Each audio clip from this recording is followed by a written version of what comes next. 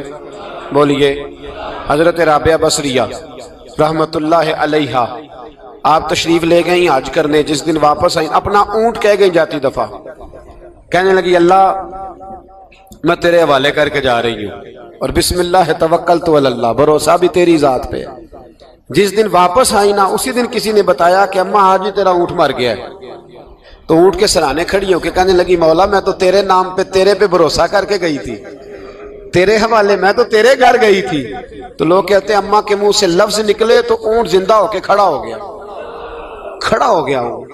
تو اماں کہنے لگی نہیں تمہیں غلطی لگی ہے، مرا ہی نہیں تھا، پہلے سے ہی موجود تھا، وہ اپنی کرامت بھی نہیں ظاہر ہونے دی۔ تو بھائی گھر سے نکلیں تو کس لفظ پر کہ یا اللہ میں تیرے بھروسے پہ نکل رہا ہوں میں، اس کے دو فائدے ہوں گے، ایک تو آپ اللہ کی امان میں جا رہے ہیں، اللہ کی امان میں آ رہے ہیں، اور دوسرا جس گھر کو آپ چھوڑ کے جا رہے ہیں اسے بھی اللہ کی امان میں دے کے جا رہے ہیں۔ تو کتنا لذت والی دعا ہے جو نبی کریم علیہ السلام نے ہمیں سکھائی۔ اب ذرا حدیث سنیں خوش ہو کے، دیکھیں حضور نے دعا سکھائی، فرمایا جب دیکھ لو نا کسی کو ہنستا ہوا، کیا کرتا ہوا؟ ماشاءاللہ آپ تو ہنسنے لگے۔ جب کسی کو ہنستا ہوا دیکھو تو کہا کرو اضحک اللہ سنک، یہ دعا یہ بخاری ہے، فرمایا دعا مانگا کرو جب کسی مومن کو ہنستے ہوئے دیکھو تو دعا مانگو اضحک اللہ سنک، اللہ تجھے ہنستا ہی رکھے، اللہ تجھے، بولیے، جل نہ جایا کرو کہ میں پریشان ہوں تو یہ ہنس کیوں رہا ہے، جھلا نہ کرو، بلکہ کیا کرو اللہ تجھے ہنستا رکھے، اللہ تجھے۔